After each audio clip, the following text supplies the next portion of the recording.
The emergency alarms echoed through the massive halls of Nexus Prime, the largest space station in the galaxy. Representatives from dozens of worlds had gathered for the most important meeting in galactic history. The situation was bad, worse than anyone had imagined just months ago. Ambassador Krell stood at the center of the great chamber. His blue skin had turned pale with worry, and his forearms moved nervously as he spoke. The Vorthan people were known for staying calm in difficult times, but today, even Krell looked scared. The death count has reached 12 billion across 17 star systems, Krell announced to the silent crowd. The plague shows no signs of slowing down. Every world it touches becomes a graveyard within weeks. Dr. Voss stepped forward from her seat in the science section. She was a tall woman with gray hair, one of the best disease experts in the galaxy. Her hands shook slightly as she activated the holographic display above the chamber floor. "What we are dealing with is unlike anything we have seen before," Dr. Voss said. Her voice was steady, but her eyes showed the fear she was trying to hide. "We call it Strain Omega. It attacks the nervous system of every known intelligent species. First, the victims go mad. They cannot think clearly, and they die within days." The hologram showed microscopic images of the virus. It looked like a tiny crystal with sharp edges, constantly changing shape. The assembled delegates watched in horror as the display showed how quickly it spread through different types of alien biology. "The virus adapts," Dr. Voss continued. "When we send it samples of Deltan blood, it changes to attack Deltan nervous systems. When we test it on Centauri tissue, it becomes deadly to Centaurians. It is as if someone designed it to kill every thinking being in the galaxy." A delegate from the Rigel system stood up. Commander Stone was a large, muscular man whose people were famous warriors. "Are you saying this plague was made by someone?" "This is biological warfare." Dr. Voss nodded slowly. "The evidence points that way. The virus is too perfect, too efficient.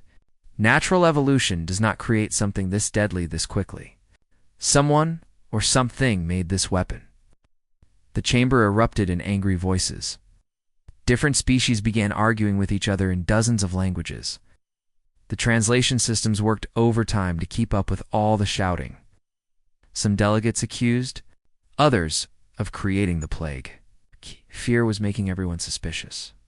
General Thorne stepped onto the speaking platform. He was the military commander of the Hegemony, a union of the galaxy's most powerful worlds. His uniform was covered with medals from many wars. "We need to act quickly," he said in a loud voice that cut through the noise. "I propose we quarantine all infected systems immediately, no ships in or out. Then we destroy the infected worlds from orbit before this thing spreads further." The suggestion caused even more shouting. Ambassador Wells from the Humanitarian Coalition looked shocked. "You were talking about murdering billions of people who might still be saved," she said. "There must be another way." "There is no other way," General Thorne replied firmly. "Every day we wait, more worlds fall. My scientists estimate that if we do nothing, the entire galaxy will be infected within 2 years. Sometimes you have to cut off a limb to save the body." Dr. Voss raised her hand for silence. "The General's fears are not unreasonable," she said. "Our models show the virus spreading exponentially." "But there is something else you need to know. The virus is evolving. Each time it infects a new world, it becomes stronger, smarter, more deadly." She changed the holographic display to show a timeline. 3 months ago, it took the plague 2 weeks to kill its victims. Last month, it was down to 10 days. Last week, we recorded deaths in just 5 days. The virus is learning how to kill. More efficiently, the chamber fell into worried silence. Even the warriors from Rigel looked concerned. Everyone understood what this meant. Time was running out. Ambassador Krell tried to restore order. "We need to work together," he said. "The Vorthan Empire offers our best scientists and our fastest ships to help find a cure. The Deltan Republic will provide medical supplies," added another delegate. "The Centauri Federation offers safe harbor for refugees," said a third. But their offers felt small against the size of the problem. Everyone knew that traditional medicine had already failed.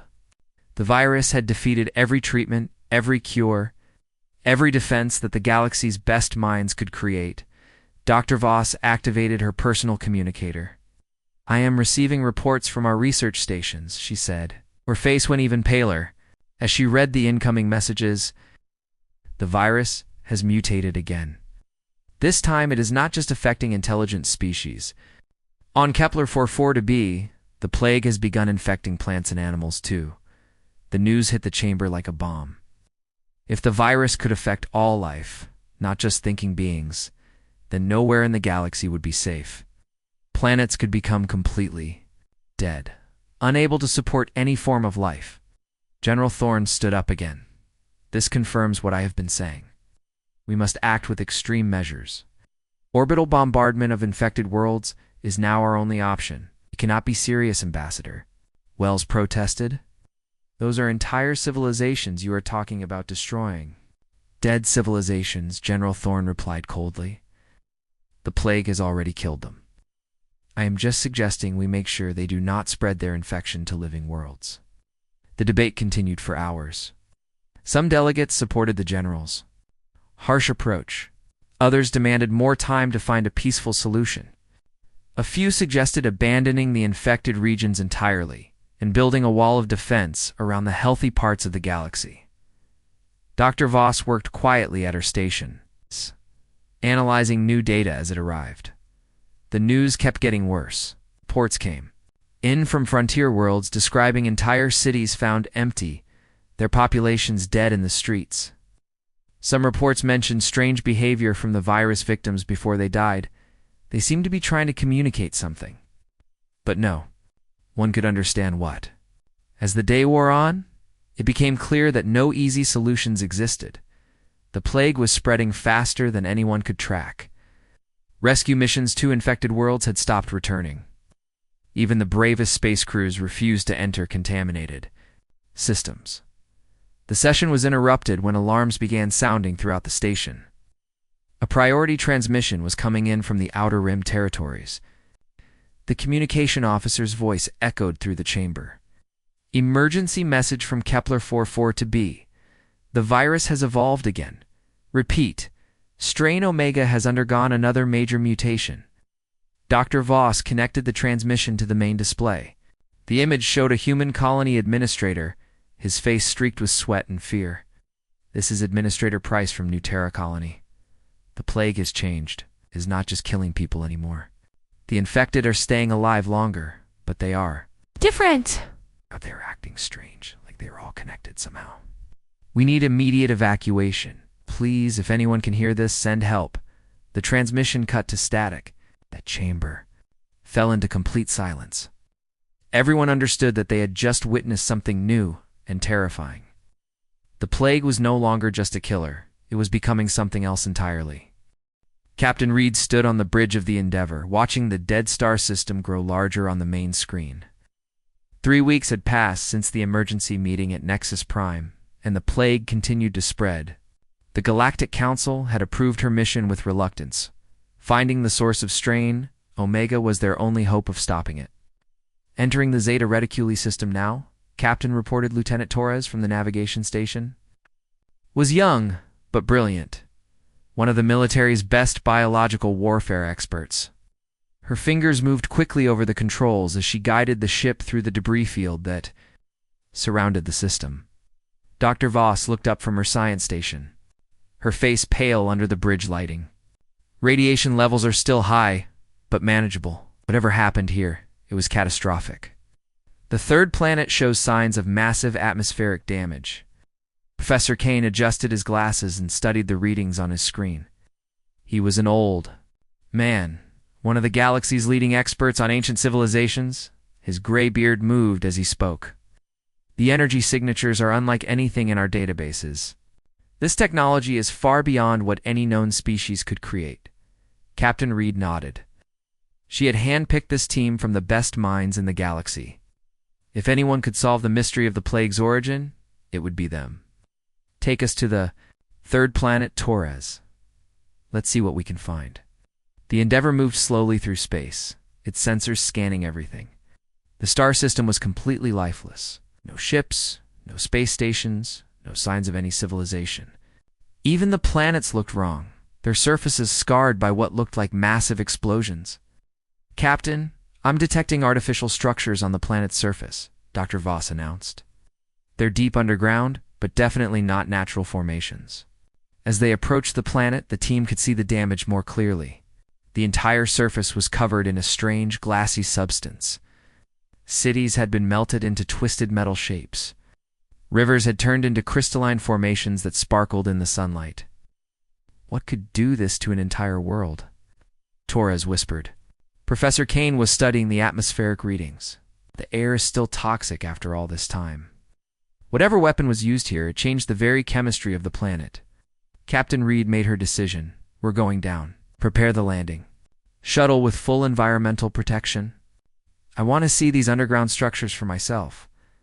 The shuttle descended through the poisoned atmosphere, its shields protecting the crew from the radiation. As they landed near the largest underground complex, they could see strange formations jutting from the ground. They looked almost organic, like giant bones or roots made of metal and crystal. "These structures, they're grown, not built," Dr. Voss said, as they examined the entrance to the underground complex. The walls curved and flowed like living tissue, but they were made of materials that didn't exist in any periodic table. Professor Kane ran his scanner over the surface. "The construction techniques are impossible by our understanding of physics. These builders were far more advanced than any species we've encountered." They descended into the complex through a tunnel that seemed to pulse with its own inner light. The walls were covered in symbols that changed as they watched, shifting from one pattern to another, like living writing. "The symbols appear to be some kind of data storage system," Professor Kane explained. "But it's not carved into the walls, it's part of the wall itself. The entire structure is a massive computer." Deep underground, they found laboratories that stretched 4 kilometers in every direction. Rows upon rows of crystalline containers lined the walls, each one containing what looked like virus samples. The technology was so advanced that it seemed like magic. "There are millions of samples here," Dr. Voss breathed, her voice filled with wonder and fear. "Each one is different, but they're all connected somehow. This is a library of biological weapons." Lieutenant Torres was examining the central control area. "Captain, these systems are still active. The power source appears to be some kind of quantum generator that's been running for thousands of years." As they explored deeper, they began to find data fragments that the translation systems could partially decode. The information painted a terrifying picture of the beings who had built this place. "They called themselves the Architects," Professor Kane said, reading from a partially translated file. "According to this, they saw themselves as gardeners of the galaxy. They believed that most species were ... incomplete." Dr. Voss Was studying the biological data. "These virus samples aren't random experiments. They're a progression, each one more sophisticated than the last. The architects were trying to create the perfect organism." Captain Reed looked at the endless rows of viral containers. "Perfect for what purpose?"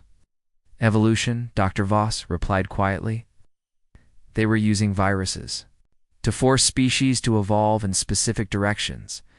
Look at this data. They would release a controlled viral agent on a world, wait for the chaos to end, then study the survivors." The team spent hours downloading what information they could access. The picture that emerged was one of a species so advanced that they had transcended normal biological limitations. The architects had spread across the galaxy over millions of years, seeding worlds with their evolutionary catalysts. But something went wrong with their final experiment, Professor Kane said, pointing to the last readable data files. "Created something called the Omega strain, a virus designed to create the ultimate life form. But it escaped their control." Lieutenant Torres had been studying the facility's security logs. According to this, the Omega strain turned on the architects themselves. The final entries describe desperate attempts to contain it, but they failed. Dr. Voss made a horrifying discovery. The virus didn't just kill the architects, it transformed them. The final biological readings show massive genetic changes in the surviving population. They became something else entirely. The implications were staggering. The plague that was currently devastating the galaxy wasn't some recent weapon. It was the culmination of millions of years of directed evolution. That the architects had been playing God with entire species, and their final creation had destroyed them. If the Omega strain could transform the architects, Captain Reed said slowly, what will it do to the rest of us? Professor Kane was examining star charts that showed the architects' expansion pattern. They didn't just experiment randomly. There was a plan, a grand design. Each viral outbreak prepared the way for the next phase of their project. But what was the final goal? Torres asked. Dr. Voss looked up from her analysis, her face grave. According to this data, the Omega strain wasn't meant to kill. It was meant to complete the evolutionary process the architects had been guiding for millions of years. Every species in the galaxy was being prepared for this moment. The team worked for several more hours, collecting as much data as possible. The ancient technology was beyond their understanding, but they managed to piece together the basic timeline. The architects had been extinct for thousands of years, yet their final creation was still carrying out their plan. As they prepared to leave the dead world, Captain Reed looked back at the vast underground complex. Somewhere in those endless laboratories was the key to stopping the plague. But they had barely scratched the surface of the architect's knowledge. We need to report back to the council immediately, she said. What we found changes everything. This isn't just a plague, it's the final phase of a plan that's been in motion for millions of years. Dr. Voss had not slept in 3 days. Her eyes were red and tired as she stared at the data screens in her laboratory aboard the Endeavour. The information they had collected from the architect world was vast and terrifying. Every new discovery made the situation worse. Captain Reed to the science lab immediately. She called over the ship's communication system. Her voice was shaking with excitement and fear. Captain Reed arrived within minutes, followed by Professor Kane and Lieutenant Torres. They found Dr. Voss standing before a massive holographic display showing the viral samples they had discovered. I have been analyzing the architect virus collection for 72 hours straight, Dr. Voss began. What I found will change how we understand this entire crisis. She pointed to the hologram, which showed hundreds of different virus strains, arranged in a complex pattern. These are not random experiments. They are a sequence, each strain building on the previous one. The architects were following a specific plan that spans millions of years. Professor Kane adjusted his glasses and studied the display. You mean they were working toward a final goal from the very beginning? Exactly, Dr. Voss replied. And strain Omega, the plague that is destroying our galaxy. This is the final step in their plan. But there is something else, something that changes everything we thought we knew about what this virus does. She changed the display to show genetic analysis data. The numbers and charts meant nothing to Captain Reed, but she could see that Dr. Voss was deeply disturbed by what she had found. The virus does not just kill its victims, Dr. Voss continued. I found genetic markers in the architect data that prove the virus transforms the survivors. It changes their DNA, their brain structure, their entire biological makeup. Lieutenant Torres stepped forward. Are you saying that some people survived the plague? Not some people, Dr. Voss said quietly. The right people. The virus tests each victim. Those who cannot adapt die quickly, but those who can adapt, they become something new. Captain Reed felt a chill run down her spine. What kind of something new? Dr. Voss activated another display showing brain scans and biological data. Enhanced intelligence, improved physical abilities, extended lifespan, and most importantly, a shared consciousness. The survivors become connected to each other on a mental level. Professor Kane was studying the genetic data carefully. This explains the architect expansion pattern. They would seed a region with their evolutionary virus, wait for the transformation to complete, then arrive to find new species that had been improved according to their design. But the architects are gone, Torres pointed out. Who is controlling this process now? Dr. Voss looked at her with fear in her eyes. That is the terrifying part. The virus has become self-directing. It no longer needs the architects to guide it. Strain Omega is carrying out their final plan automatically. She brought up star charts that showed the current plague spread. Across the galaxy, look at this pattern. The virus is not spreading randomly. It is following the same expansion routes the architects used millions of years ago. It knows where to go. Captain Reed studied the charts. The plague's movement did seem deliberate, targeting specific types of worlds in a logical sequence. "You are saying this virus is intelligent?" "More than intelligent," Professor Kane said, understanding dawning on his face. "It is carrying the collective knowledge and purpose of an entire ancient civilization. The architects may be dead, but their plan lives on through their final creation." Activos. Activated her personal communicator and connected to the galaxy-wide data network. "I have been monitoring reports from the infected worlds. The official casualty numbers are accurate. Billions have died. But there is something the reports are not mentioning." She displayed news reports from various worlds hit by the plague. Most showed empty cities and mass graves, but a few contained disturbing hints of something else. On 17 different worlds, we have reports of survivors emerging from the ruins. But these survivors are ... changed. They work together with perfect coordination. They rebuild their societies faster than should be possible, and they all seem to share the same goals. Lieutenant Torres was reading through the reports. "These descriptions are all similar. Survivors act like they are part of one mind."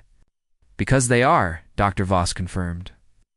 "The virus creates a neural network between all those who survive it. They retain their individual personalities, but they also become part of something larger." Professor Kane was studying the architect. Data with new understanding. The architects were not just experimenting on other species, they were experimenting on themselves. The shared consciousness. This is what they became. Captain Reed realized the full horror of what they had discovered. "You are telling me that the plague is not trying to kill everyone. It is trying to turn everyone into architects."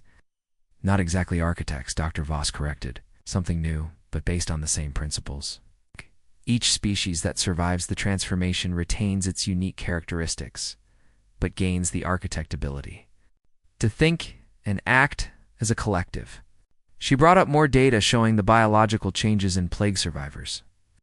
Their brains develop new neural pathways that allow direct mind-to-mind communication. Their bodies become more efficient, more resistant to disease and aging. BECOME perfect by architect standards. "But what about those who cannot adapt?" Torres asked. Dr. Voss's expression grew darker. "They die. The virus is absolutely merciless in this regard. It tests every individual's capacity for evolution. Those who fail the test are eliminated." The team stood in stunned silence as they absorbed this information. The plague was not just a weapon, it was a selection process. The architects had designed it to sort through all life in the galaxy, keeping only those who could evolve to their standards. "There is more," Dr. Voss said, bringing up additional data. "I have been analyzing the transformation timeline. The virus does not change people instantly. The process takes several months to complete. During this time, infected individuals experience increased intelligence and gradual development of the shared consciousness." Professor Kane was connecting the pieces. "This explains the strange reports we have been receiving from infected worlds. The survivors are not just randomly working together, they are becoming part of a galactic mind." Captain Reed thought about the implications. If this continues, the entire galaxy could become one massive collective consciousness. "That appears to have been the architect's ultimate goal," Dr. Voss confirmed. "They believed that individual consciousness was a primitive stage of evolution. Their vision was of a galaxy where all intelligent life was connected, working toward common purposes." Lieutenant Torres was studying the progression data. "How many worlds have completed the transformation process?" Dr. Voss checked her latest reports. 43 worlds so far. One shows the same pattern. Massive initial casualties followed by the emergence of enhanced survivors who rebuild their civilization with impossible speed. "In these transformed populations, are they hostile to normal people?" Captain Reed asked. "The data is unclear," Dr. Voss admitted. "They do not seem to attack uninfected worlds, but they also do not help them fight the plague. It is as if they consider non-transformed beings to be temporary." Professor Kane was examining the architect records of their own transformation. According to this data, The architects went through the same process billions of years ago. They started as individual beings, but their technology eventually merged them into a collective consciousness. So they created a virus to force the same evolution on everyone else, Torres concluded. Dr. Voss nodded grimly. And now that virus has evolved beyond their control. It no longer needs guidance or direction. It has become a force of nature, spreading across the galaxy and transforming everything in its path. Captain Reed looked at the data displays showing the plague's continued spread. More worlds fell every day, and now they knew that those worlds were not just dying, they were being reborn as something else entirely. Commander Blake stared at the communication screen in disbelief. The message had come from New Terra, a human colony that had been declared dead 3 months ago. Every ship sent to investigate had found only silence. Suddenly, they were receiving clear transmissions from the planet's surface. "This is New Terra Colony calling any Galactic Council ships," the voice said calmly. "We are alive and well. We request immediate contact with Council representatives." Blake turned to his communications officer. "Run a full analysis on that?" "Signal. I want to know if this is some kind of trick." Officer Davis worked quickly at her station. "Signal is authentic, Commander. It's definitely coming from New Terra's main communication center. But the power levels are much higher than the colony's equipment should be able to produce." The bridge crew exchanged worried glances. New Terra had been a small farming colony with basic technology. Were they generating such powerful transmissions? "Open a channel," Blake ordered. "This is Commander Blake of the Galactic Council. Ship Vigilant, New Terra Colony. Please respond with your status report." The reply came immediately. "Commander Blake, this is Administrator Price. We are pleased to make contact with you. Our colony has survived the plague and is now thriving. We would welcome a visit from Council representatives." Blake knew Administrator Price's voice from previous communications. This sounded like him, but something was different. The man spoke with unusual confidence and clarity, as if he was reading from a script. "Administrator Price, our records show that New Terra was infected with strain Omega 3 months ago. How many survivors do you have? Colonists who were capable of adaptation survived, Commander?" "We number approximately 8,000 individuals. We have much to discuss with the Council about our experience." 8,000, Blake checked his records. New Terra had housed over 50,000 colonists. The math was horrifying, but not unexpected given what they knew about the plague. "We're coming down to the surface, Administrator. Prepare for a landing party in 6 hours. We'll be ready to receive you, Commander Blake. You will find our colony much changed, but in positive ways." Blake assembled his best team for the mission. Dr. Martinez would handle medical scans, Lieutenant Foster would manage security, and Specialist Webb would analyze any new technology they encountered. All wore full environmental suits despite the colonists' assurances that the plague was no longer active. As their shuttle descended through New Terra's atmosphere, they could see dramatic changes to the landscape. Where once there had been scattered farms and small settlements, now a single large city sprawled across the Central Valley. Massive structures rose from the ground, their design unlike anything in human architecture. "Those buildings," Dr. Martinez said, studying the scanner readings, "they're grown, not constructed. The materials are some kind of organic metal hybrid." Lieutenant Foster checked his weapon systems nervously. How did they build all this in just 3 months? It would take years to construct a city that size with normal methods. Specialist Webb was analyzing the energy readings from the city. "Commander, the power output from that settlement is enormous. They're generating more energy than most planetary capitals." The shuttle landed in a designated area near the city's center. As the team stepped out, they were greeted by a group of colonists led by Administrator Price. At first glance, the survivors looked normal, but there were subtle differences. They all stood with perfect posture and moved with unusual coordination. Their eyes seemed brighter, more alert. When they spoke, their voices had a musical quality that hadn't been there before. "Welcome to New Terra, Administrator," Price said, approaching with a warm smile. "We are honored by your visit, Commander Blake." Blake noticed that all the colonists had arrived at exactly the same time, as if they had been summoned by some invisible signal. "Administrator, I have to ask, what happened here during the plague outbreak? We evolved, Price replied simply. The virus was not a disease, Commander. It was a gift. Those of us who could accept the gift survived and became more than we were before. Dr. Martinez was scanning the colonists with her medical equipment. The readings were unlike anything she had ever seen. Commander, their brain activity is off the charts. They're showing neural patterns that shouldn't be possible. We are aware of your scans, Dr. Martinez, said another colonist, a woman Blake didn't recognize. We understand your confusion. We experienced the same uncertainty during our transformation. Blake felt a chill. The woman had spoken as if she could read Dr. Martinez's thoughts. How did you know what she was thinking? The colonists exchanged looks that seemed to communicate volumes without words. We are connected now, Administrator Price explained. The gift of the virus allowed us to link our minds, share knowledge, experiences, and purpose. Lieutenant Foster's hand moved instinctively toward his weapon. You're saying you can read each other's thoughts? Not read, the woman corrected gently. We share consciousness while maintaining our individual identities. I am still Mary Chen, but I am also part of something greater. Specialist Webb was amazed by the technology around them. The building seemed to respond to the colonists' presence, adjusting lighting and temperature automatically.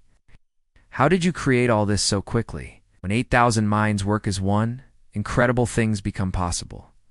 Administrator, Price said. We pooled our knowledge and abilities. What once took years now takes weeks. Dr. Martinez continued her scans, growing more disturbed by the readings. Commander, these people have been fundamentally altered. Their DNA shows massive changes. They're still human, but enhanced. Enhanced is correct, Price confirmed. We are faster, stronger, more intelligent than we were before. We no longer age at the normal rate. We have eliminated most diseases. From our biology, Blake looked around at the transformed colony. What about those who didn't survive? What happened to the other 42,000 colonists? The mood among the survivors grew somber. They could not adapt to the change, Mary Chen said sadly. The transformation process is difficult, but everyone's biology can handle the evolution. So they died. Lieutenant Foster said bluntly. Yes, Price admitted, but their sacrifice was not meaningless. Through our shared consciousness, we carry the memories of all who came before. They live on through us. Blake found this explanation disturbing. You're talking about the deaths of thousands of people as if it was natural selection. In a sense, it was. Another colonist spoke up. This was a man Blake recognized as former engineer Thompson. The virus tests each individual's capacity for growth. Those who pass the test join us. Those who cannot return to the cycle of life.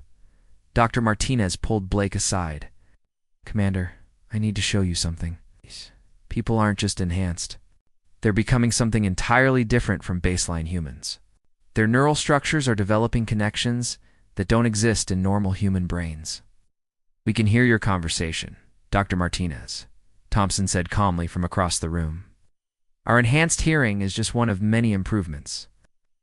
Do not mean to eavesdrop, but privacy is becoming an obsolete concept for us. Blake realized they were dealing with something far beyond what he had prepared for. Administrator Price, are you still loyal to the Galactic Council and human government? Price considered the question carefully. We remain human in our core values, Commander, but our perspective has broadened considerably. We see the galaxy differently now, as a connected whole rather than separate competing parts. That doesn't answer my question. We bear no hostility toward the Council or unchanged humans, Mary Chen said. But we also recognize that the transformation we have undergone is the natural next step in evolution. We will not interfere with the virus's spread to other worlds. Specialist Webb had been studying the city's infrastructure. Commander, this technology is decades ahead of anything we have. If they shared it with the Council, it could revolutionize civilization.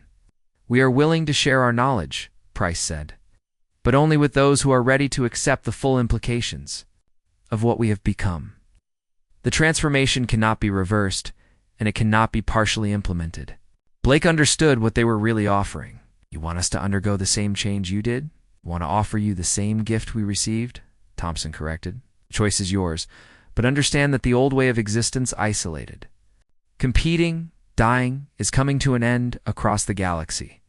The virus will continue to spread, Mary Chen added. Yes. Other worlds will face the same choice we faced, evolution or extinction. We simply offer an alternative voluntary transformation under controlled conditions. Dr. Martinez was studying her scanner readings with growing alarm. Commander, I'm detecting trace amounts of the virus in the air. It's not active, but it's present. Do not be concerned, Price said. The virus is now part of our ecosystem. It no longer causes the destructive symptoms, but it remains as a catalyst for those ready to change. Blake realized they were standing in the middle of a colony that had become something beyond human understanding. The survivors were offering them a choice that would fundamentally alter everything about human existence. The emergency session of the Galactic Council was unlike any in history. Representatives from across the galaxy gathered at Nexus Prime, but this time they were not alone. Floating holographic projections filled the chamber, images of beings who had once been normal members of their species but were now something more. Ambassador Krell stood at the center of the Great Hall, his forearms trembling as he addressed the assembly. The situation had changed dramatically since their last meeting. Reports were coming in from hundreds of worlds where the plague had run its course, and the survivors were all sending the same message. We gather today to hear from those who have undergone the transformation, Krell announced. The beings you see before you were once members of our various species. They claim to bring us an offer of evolution. The largest hologram showed Administrator Price from New Terra, but he was no longer alone. Beside him stood transformed representatives from dozens of different species, Vorthans, Deltans, Centaurians, and others. They all carried themselves with the same calm confidence that marked the changed humans. Honored representatives of the unchanged, Price began, his voice reaching every corner of the chamber through quantum communication. We come before you not as conquerors, but as guides. We have experienced what you fear, and we survived to become more than we ever imagined possible. General Thorne stood up from his seat, his military uniform crisp despite the months of crisis. You speak of survival, but billions have died. Ow. Do you justify the genocide of entire populations? A transformed Vorthan stepped forward to answer. Her blue skin now had a subtle luminescence, and her movements were more graceful than any normal Vorthan could achieve. General Thorne, we mourn every life lost, but we also understand that growth requires sacrifice. Those who died were not murdered. They simply could not adapt to the next stage of evolution. Dr. Voss sat in the science section, studying readings from her portable scanners. Even through the holographic projections, she could detect the ENHANCED neural activity of the transformed beings. Are you saying that you chose to undergo this change? Not initially, admitted a transformed human woman Blake recognized as Mary Chen. The choice was made for us by the virus. But having experienced both states of existence, we would choose transformation every time. We have gained abilities and understanding that our previous forms could never achieve. Ambassador Wells from the Humanitarian Coalition spoke up, her voice filled with emotion. What about free will? What about the right to remain unchanged? Administrator Price looked directly at her, his enhanced eyes seeming to see into her soul. Free will remains, Ambassador Wells. We are here to offer you a choice that our ancestors did not have. You can undergo voluntary transformation under controlled conditions, or you can remain as you are. But the virus continues to spread, General Thorne pointed out. What happens to worlds that choose to remain unchanged? A transformed Deltan responded, his telepathic abilities now extending far beyond normal Deltan ranges. The virus will reach every world eventually. This is the natural course of evolution that began millions of years ago. Cannot stop it. Nor would we want to. We can offer guidance to make the process less traumatic. Professor Kane stood up from his seat, his old frame supported by a walking stick. You speak of this as natural evolution, but it was created by the architects as a weapon of control. The architects are no longer relevant, the transformed Vorthan replied. We have transcended their original purpose. The virus has evolved beyond their design. It now serves life itself, pushing all species toward their highest potential. Captain Reed entered the chamber, still wearing her environmental suit. She had just returned from another investigation mission and carried urgent reports. Council members, I have visited 12 transformed worlds in the past month. The pattern is consistent across all species. The survivors develop identical capabilities regardless of their original biology. She activated a holographic display showing brain scans and genetic analysis. They all develop the same neural pathways for shared consciousness. They all gain enhanced physical abilities. They all lose the capacity for individual aggression while retaining personal identity. Dr. Voss studied the data. You're describing the creation of a galactic collective consciousness. Not collective, Mary Chen corrected. Cooperative.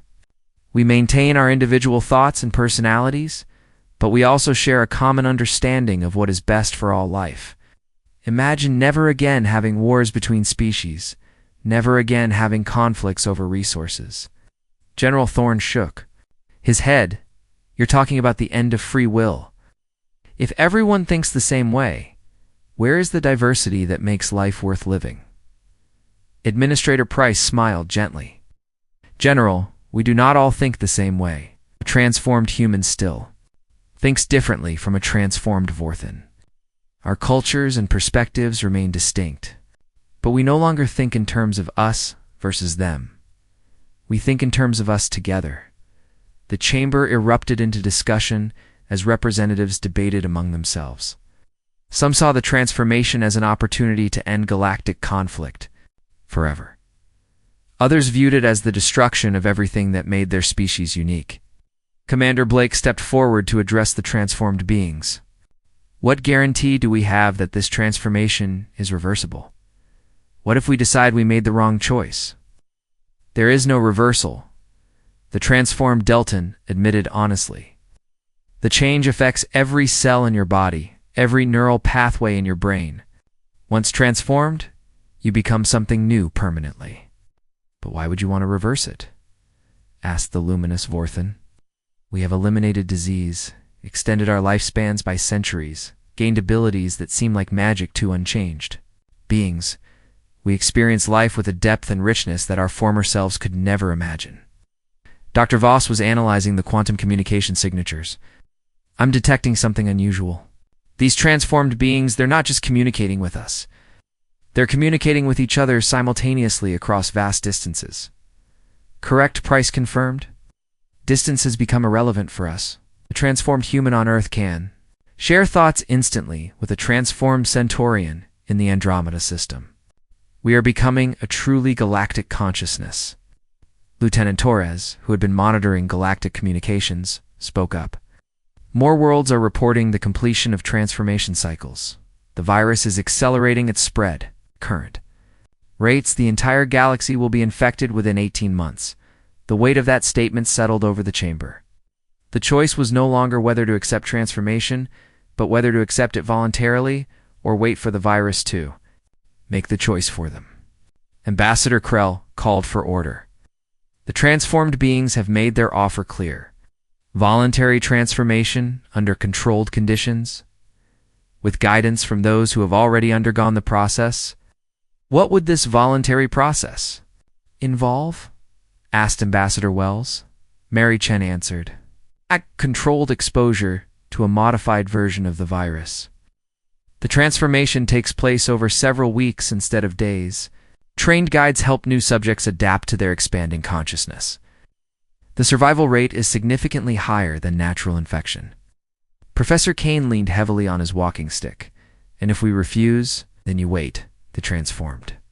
Delton said simply, the virus will reach your worlds eventually. But without guidance, the transformation process will be more difficult and the survival rate lower. General Thorne stood up.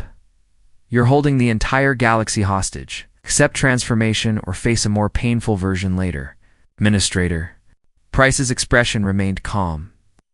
General, we are not threatening you. We are simply acknowledging reality. The architects set this process in motion millions of years ago. We did not choose to continue it. but we have chosen to make it as peaceful as possible. The debate continued for hours. Representatives argued about the rights of unchanged beings, the value of traditional consciousness, and the fear of losing their essential nature. But underneath all the arguments was the knowledge that time was running out. Dr. Voss finally spoke the words that everyone was thinking. We're not really choosing whether to transform, we're choosing how to transform. The virus will spread regardless of our decision. The chamber fell silent as the full implications sank in. The galaxy stood at a crossroads between voluntary evolution, guided by those who had already changed, or involuntary transformation under potentially devastating conditions. The transformed beings waited patiently for an answer, their enhanced minds already calculating the probabilities and outcomes of each possible choice.